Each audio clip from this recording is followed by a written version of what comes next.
largest skilled trades platform in North America. So we've got a large audience both in Canada and the US. The largest demographic is in the Permian Basin. And so we work with the employers on the fulfillment side to help them fill projects, whether it's data centers, large industrial oil field projects. And then, of course, in the Permian Basin, we launched a scholarship this year, which is helping people looking to transition into skilled trades. And we provide lots of different resources on the platform for the job seekers. And on the platform side, completely free to use for the job seekers. So I had actually reached out to a few chambers. We were a sponsor of the University of Austin's Energy Week, and so they referred us to the Midland Chamber, and that's how we got connected with the New Mexico Chamber. So thank you, Allison, for giving us the opportunity to present today, and I'll let Dave take it away. Awesome. Thanks, Andrew. Just confirming you guys can hear me and see the screen. Yes, sir. All right. So yeah, we'll try to keep this fairly brief, but we just wanted to talk a little bit about what Energy Job Shop is seeing on the worker intent side in New Mexico and across the broader Permian Basin. So maybe just a little bit more about Energy Job Shop in addition to what Andrew said. So we're a large North American skilled trades energy platform, and we do serve industries such as oil and gas, construction, utilities, mining, trucking, renewables, and just kind of that whole, let's call it blue collar style industry. We do have a fairly large reach. Our web platform does reach about 20 million job seekers annually across North America. And again, there's a heavy concentration in the Permian Basin. And we do that via a lot of our advertising strategies, but in addition to our social media channels, employer postings, some of the workforce content that we publish. And we do have just under 500,000 registered trades workers. And some of the data that we want to layer in here today is maybe a little bit different than some of the workforce conversation or some of the data that exists, which can be a little bit lagging. Or it's maybe based more on the employer side of things. So every day we're sitting in the middle of this struggle between companies looking to find people willing to work and people saying that they can't find any work. And we do surface this intent on a daily basis. And we do tend to get a better pulse on what people are looking for and where they're willing to go, the roles that they're after, incentives that they find attractive, maybe before some of this stuff shows up in the workforce data. And I think it wouldn't come to us as any surprise to people here that we're in a bit of a pickle with this skilled worker shortage. And if we think about this, for a generation, there was a very loud and dominant message saying that your best path forward was get a degree, get a desk job, go digital. And now, of course, energy, construction, industrial work are more critical than they've ever been. But the pathway towards this work is not as visible or navigable or really respected as the ones that we've been promoting over the past decade. So, a couple of areas that we see this are going to be some investments into this space, and such as BlackRock announcing $100 million skilled trades initiative. And up here on our side of the border in Canada, the Carney government proposing a $6 billion push into skilled trades development as well. So definitely some resources being set aside for this. And I guess, again, what EJS is maybe throwing out there today is we're certainly not saying that there is not this skilled worker shortage, and we just simply don't have that kind of data at our disposal. But it really is just a secondary thesis to layer on top of that, that while of course there is, we could use more workers in the talent pipeline, and there's a bit of a labor shortage rather. We're seeing a lot of these weaker workers do exist, but maybe the system is failing them a little bit. We see a matching readiness, communication, and a trust issue. And we really do see a lot of friction in this space. So we sit in that paradox kind of every day. We see the struggle working with our employers and working with our job seekers. And again, that paradox is very real. So what data are we using to base this off of?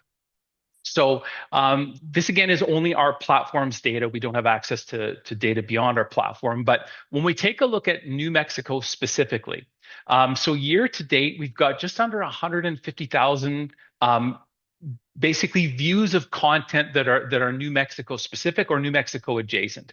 So 2,700 users from within New Mexico looking about opportunity within New Mexico. 33,000 users from Texas and New Mexico combined looking for opportunity in New Mexico, and 115,000 people nationally, so across the US, looking for opportunities within New Mexico.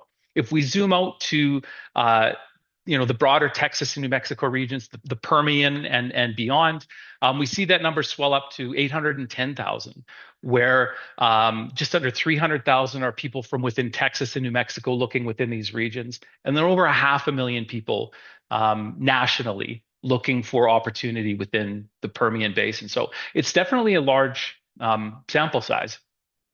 And what are we hearing every day from these people via our communication channels? So they're telling us things like they've applied everywhere and why is nobody calling? And they have all their tickets and certifications and it's fake. There's nobody's actually really hiring right now. And I'm willing to travel, but I don't know where to start. And Josh, who I don't actually think made it here today, are you a real person? So I think people are quite surprised. That there's actually real people behind our website, and there's real people answering emails and genuinely trying to get people work. So you definitely get a sense of some of these people's frustrations. We also sent out a survey recently in May of this year throughout our audience and our expanded audience in Texas and New Mexico, and we asked them a couple of questions. The first question was, what is your single biggest challenge when it comes to finding work? And again, this is not necessarily, groundbreaking data, but their biggest concern is that they don't hear back.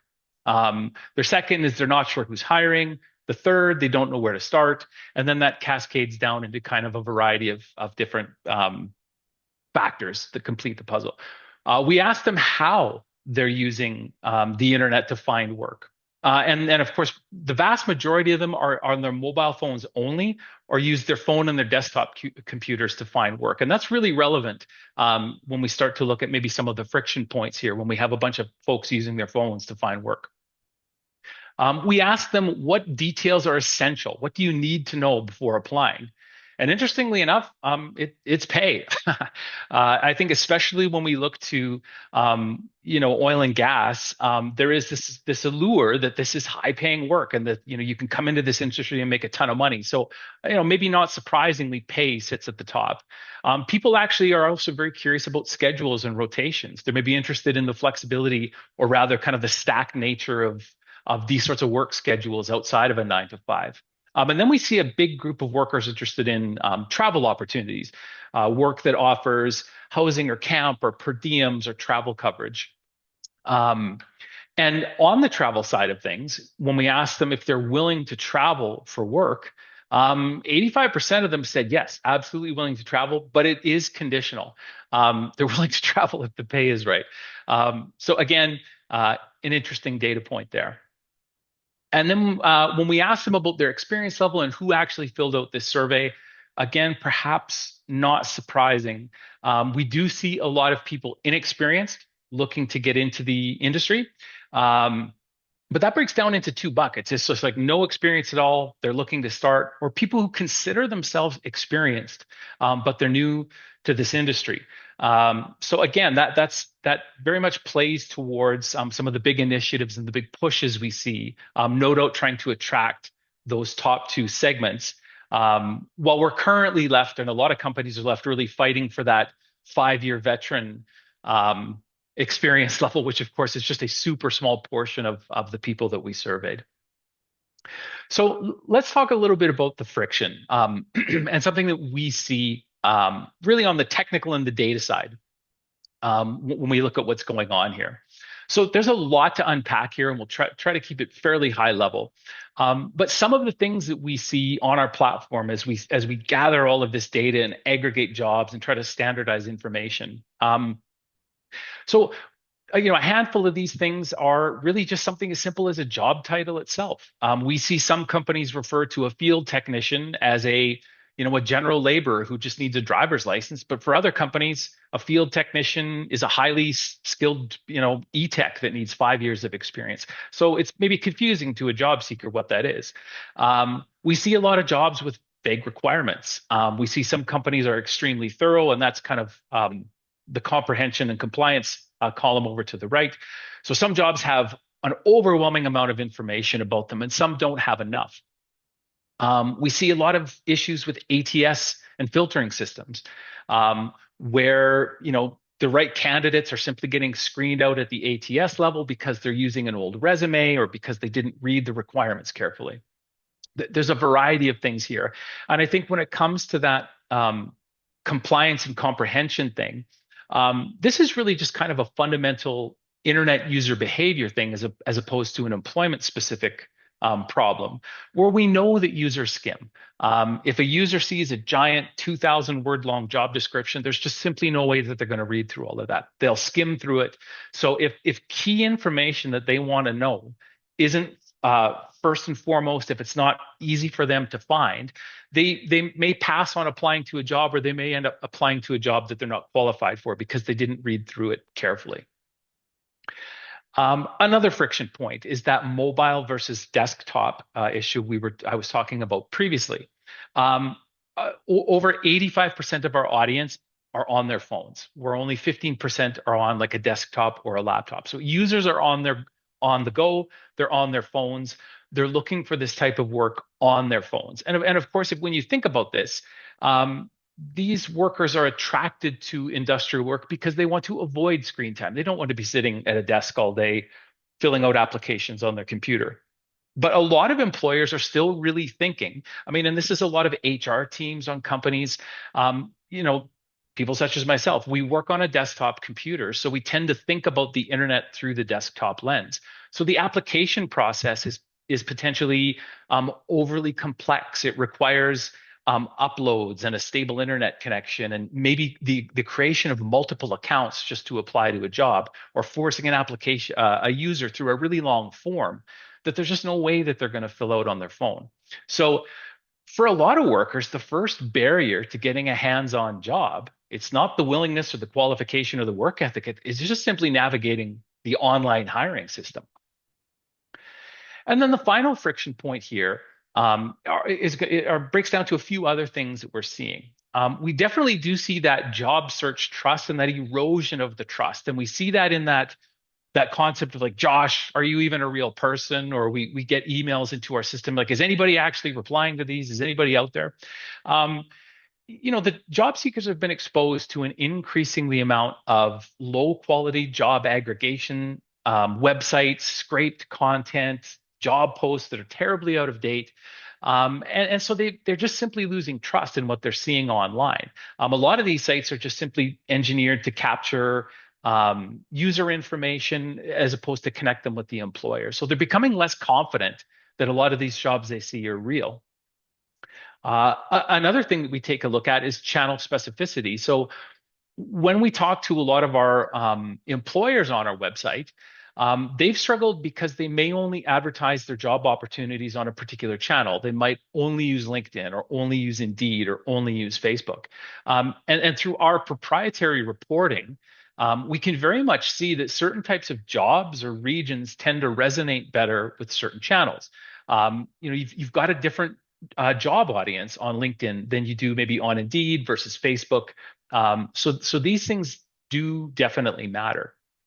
And the last and maybe more topical friction point here is some new AI visibility gaps. So we see, again, just an exponential level of growth when it comes to the amount of our traffic that is coming in through AI tools like ChatGPT and Gemini. So users are querying these, and asking where they can find this kind of work.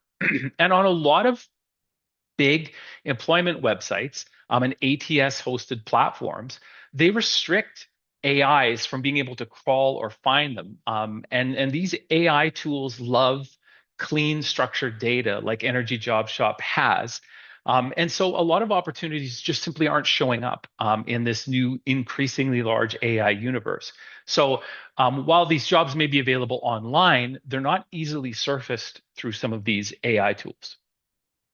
Okay, so we've got this friction here, and by no means do we claim to have all the answers for New Mexico when it comes to removing this friction. But certainly, some of the things that we're doing on a regular basis here is trying to surface and standardize job opportunities. So we have a lot of sophisticated tools that we use to kind of source, organize, and standardize the way that we present our information. And there's multiple layers of humans involved in that as well, where real people are looking at these jobs and trying to make sure that information is accurate, up to date. Where we're directing people ultimately where they need to go. We do a lot of education. Some of that, of course, is through presentations such as these. We're also attending a job career fair up here in Edmonton, Alberta today. We do a lot of tracking and data stuff. So we used some of that data in the presentation here today. And that can be useful for organizations, in addition to our employers who are just very curious to know where their workers are coming from or where their best applications, which channels their best applications are showing up through.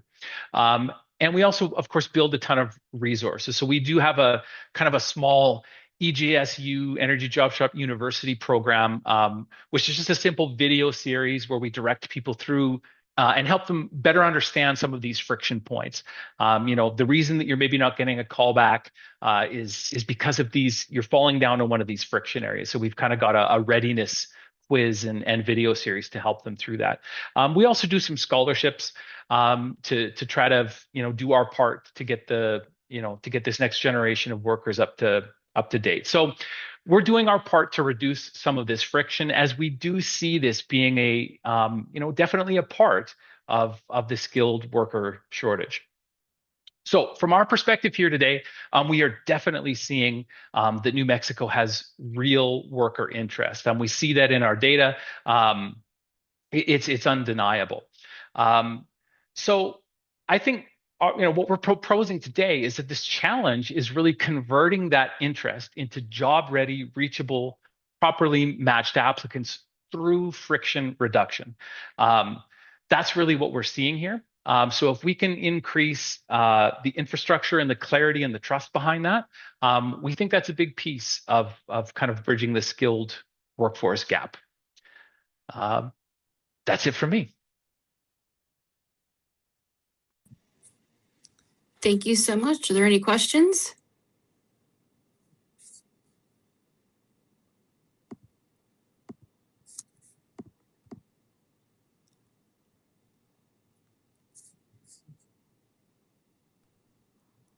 All right, seeing none, I'll go ahead and stop this recording, and I'll make sure everyone gets a copy of this presentation.